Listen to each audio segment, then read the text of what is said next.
अस्सलामुअलैकुम व्यूवर्स, कैसे हैं आप सब लोग। उम्मीद है कि आप सब खैरियत से होंगे। आज मैं आप लोगों के लिए लेकर आई हूँ शीर खुरमे की रेसिपी। अल्लाह ताला खैर व बरकत दे आपके रोज़ी रिज़्क में और सेहत व ज़िंदगी में, आमीन। चलिए जी शुरू करते हैं। बिस्मिल्लाहिर्रहमानिर्रहीम। एक पतीली मैंने ले ली है, उसके अंदर मैं 4 किलो दूध शामिल कर रही हूँ, क्योंकि हमारे घर पे माशाल्लाह से मेहमान आते हैं, हमारे चाचा ताया वगैरह, तो उनके लिए हम ये सब इंतज़ाम करते हैं। और आपको पता है ईद पे सबके घर ही माशाल्लाह से मेहमान आते हैं, तो इसलिए मैं इतना बना रही हूँ।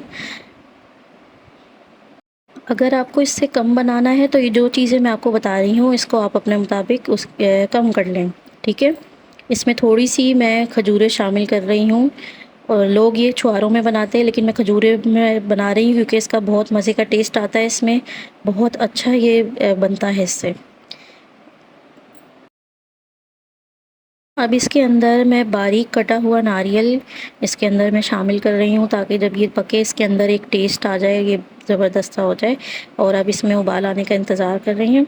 जैसे ही इसमें उबाल आएगा, अब इसके अंदर मैं 2 पैकेट सेवइयाँ अपने बारीक बारीक तोड़ लेनी है, वो इसके अंदर शामिल कर देनी है। जब वो बहुत बड़ी अगर आप तोड़ेंगे तो वो चमचे में नहीं आती, आपने बारीक तोड़नी है। और फिर इसको आप अच्छी तरह से मिक्स कर दें और इसको थोड़ा सा आप पकने दें।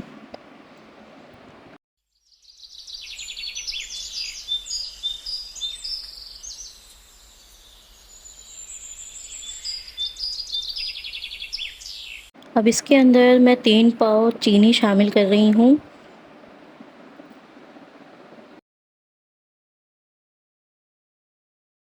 अब इसके अंदर मैं 400 ग्राम खोया डाल रही हूँ। और इसको आप ओवन में पहले थोड़ा सा गर्म कर लें, क्योंकि ये सख्त हुआ हुआ होता है। इस तरह ये सॉफ्ट होगा, फिर इसमें डिज़ोल्व हो जाएगा और अच्छे से ये फिर पक जाएगा, अपना टेस्ट दे देगा। अब इसको आपने चम्मच चला देना है, थोड़ा सा और पकने देना है, हल्की आंच मैंने कर दी है। और ये देखें इतना प्यारा सा इसका कलर आ गया है सेवइयों का। हमने इसमें कोई फूड कलर नहीं शामिल किया है, इसका अपना कलर है ये। और ये देखें कितना प्यारा बन रहा है ये। अब इसके अंदर मैं किशमिश शामिल कर रही हूँ। आपके ऊपर है कि आप ज़्यादा या कम, जिसको जितनी पसंद है उसके मुताबिक डाल लें, ये आपके ऊपर डिपेंड होता है। और इसके अंदर अब मैं थोड़े से पिस्ते शामिल कर रही हूँ।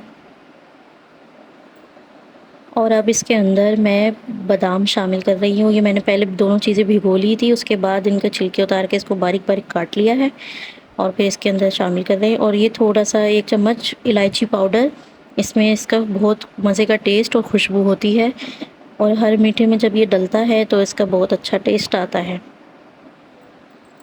थोड़ी देर हमने 2 से 3 मिनट हल्की आंच पे इसको पकने रख दिया है। और इसी के साथ हमारा मज़ेदार सा शीर खुरमा बन के बिल्कुल रेडी है। इसको बाउल में निकाल के सर्व करेंगे। इसको आप फ्रिज में ठंडा कर लें, उसके बाद अपनी फैमिली को, अपने मेहमानों को खिलाएं। और इस रेसिपी को आप ज़रूर ट्राई करें और बताइएगा ज़रूर वीडियो आपको कैसी लगी। दुआओं में याद रखिएगा। Thanks for watching the video. मिलते हैं आप सबसे इंशाल्लाह नेक्स्ट वीडियो में। जब तक के लिए अल्लाह हाफिज़।